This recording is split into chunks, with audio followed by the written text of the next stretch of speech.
Assalamualaikum warahmatullahi wabarakatuh.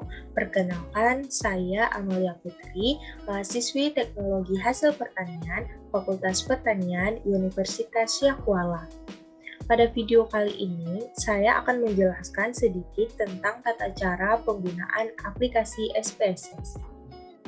Nah, langkah awal untuk menganalisis data di aplikasi SPSS, kalian harus mempunyai datanya terlebih dahulu. Di sini saya mencontohkan sudah mempunyai data di aplikasi Microsoft Excel. Jadi, untuk tahap awalnya, kita harus mengcopy dulu semua datanya. Copy, lalu masuk ke aplikasi SPSS di bagian Data View. Lalu kita paste datanya seperti ini. Nah, karena datanya ini belum rapi dan masih banyak yang berantakan, jadi kita akan mengaturnya di menu variable view. Nah, di menu variable, di menu name ini, kita akan mengatur variabelnya.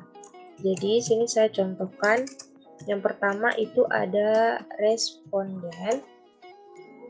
Lanjut, yang kedua itu ada jenis kelamin.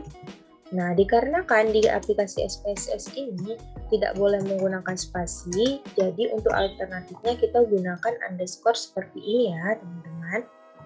Nah, lalu di urutan ketiga itu ada umur, di urutan keempat ada pendidikan, di urutan kelima itu ada pendapatan, dan di urutan terakhir ada konsumsi. Nah, seperti ini. Nah, lanjut ke menu selanjutnya, itu ada di bagian tipe. Di responden kita tetap menggunakan string, karena tidak adanya di responden ini kan nama seperti ini. Nah, jadi kita tidak membutuhkan angka di dalamnya atau numerik. Nah, sedangkan untuk jenis kelamin sampai konsumsi kita tetap menggunakan numerik. Lanjut, untuk width ini berguna untuk mengatur jumlah huruf pada data yang kita gunakan. Misalnya di sini saya gunakan paling banyak itu 20 ya, 20. Untuk jenis kelamin kita gunakan 8, atau kita samakan aja ini menjadi 20. Lanjut ke menu desimal. Desimal ini kita tidak membutuhkan angka yang berbentuk desimal, jadi semuanya itu kita rubah menjadi 0. Seperti ini. Lanjut ke menu selanjutnya, yaitu label. Nah, di label ini berguna untuk keterangan mengenai variabel yang tidak dapat ditulis pada data yang kita gunakan. Misalnya di menu data view ada yang kosong, maka di menu label kita akan mengisi seperti itu. Lanjut ke menu value. Value ini berguna untuk pengkodean pada data yang kita gunakan. Jadi di value ini saya akan menggunakan kode pada jenis kelamin. Klik titik 3, lalu masukkan value-nya 1. Jenis kelamin yaitu ada laki-laki, kita add, lalu ada kode 2 untuk labelnya perempuan, kita add, tekan OK. Nah, satu lagi saya akan menggunakannya itu di pendidikan, jadi saya juga akan menggunakan kode di sini. Misalnya value 1 itu untuk SD, kita add, 2 untuk SLTP, add, 3 untuk SLTA, add, 4 untuk menu D3, add, dan 5 untuk labelnya itu S1, kita add, tekan OK. Nah, lanjut ke menu selanjutnya, itu ada bagian missing. Nah, di missing ini kita berguna untuk nilai yang kosong pada data sebelumnya.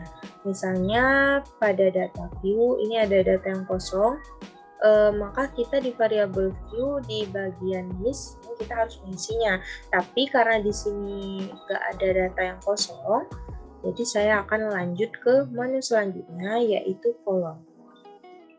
Nah, untuk kolom ini berguna untuk mengetahui besar kecilnya kolom pada data. Di sini saya contohkan 20 aja. Jenis kelamin juga jenis kelamin 15 aja, sedangkan umur sampai konsumsi ini tetap menggunakan kolomnya 8. Lanjut ke menu Align. Align ini berguna untuk posisi pada data. Jadi, yang pertama, di sini kita tetap menggunakan left pada responden. Lalu untuk umur, kita menggunakan center. Pendidikan dan pendapatan, kita gunakan menu center juga. Center. Pendapatan juga center. Oke. Baik, lanjut ke menu selanjutnya yaitu measure. Measure ini berguna untuk pengukuran variabel pada data, misalnya nominal, skala, dan ordinal. Nah, jadi untuk responden kita tetap menggunakan nominal karena untuk data di string ini kita tidak ada pengukuran. Nah, jadi untuk jenis kelamin kita juga akan menggunakan menu nominal. Sedangkan untuk umur kita tetap gunakan skala, pendidikan kita gunakan ordinal. Oke. Untuk pendapatan kita tetap gunakan skala dan untuk konsumsi tetap digunakan skala. Nah, sesudah di variabel view terisi semua seperti ini, kita balik ke menu data view yang pertama tadi. Nah, ini kan datanya sudah rapi ya teman-teman. Nah, jadi untuk menghitung analisis datanya atau untuk menghitung outputnya, kita klik di menu Analyze di bagian Descriptive Statistik, di bagian Descriptive. Nah, jadi untuk menghitungnya, kalian tinggal pilih aja yang mana yang kalian mau pilihnya, yang mana kalian mau hitungnya. Jadi jenis kelamin kita pindahkan aja, saya akan menghitung semuanya, di sini saya contohkan seperti ini. Pendapatan, kita hitung, konsumsi. Nah, lanjut ke menu option. Nah, di sini kalian tinggal pilih apa yang mau kalian hitung di aplikasi SPSS ini. Jadi saya sudah centang min untuk rata-rata, lalu ada sum, rank, minimum, maksimum, dan nah, untuk bagian distributionnya kita kosongkan aja. Dan untuk menu display order kita gunakan variable list. Nah, sudah itu kita klik menu continue. Oke, kita tunggu. Nah, datanya sudah keluar seperti ini. Nah, jika sudah keluar seperti ini, untuk menyimpannya, kalian tinggal klik di pojok kiri menu file yang warna biru ini. Nah, lalu kalian pilih di mana kalian mau menyimpannya. Di sini saya akan mencontohkan menyimpan di file dokumen. Nah, jadi kalian tinggal masukkan nama aja di sini, nama filenya. Nah, sudah itu kalian klik save. Nah, jadi hanya sekian video dari saya, semoga bermanfaat. Bila banyak kekurangan saya mohon maaf. Wassalamualaikum warahmatullahi wabarakatuh.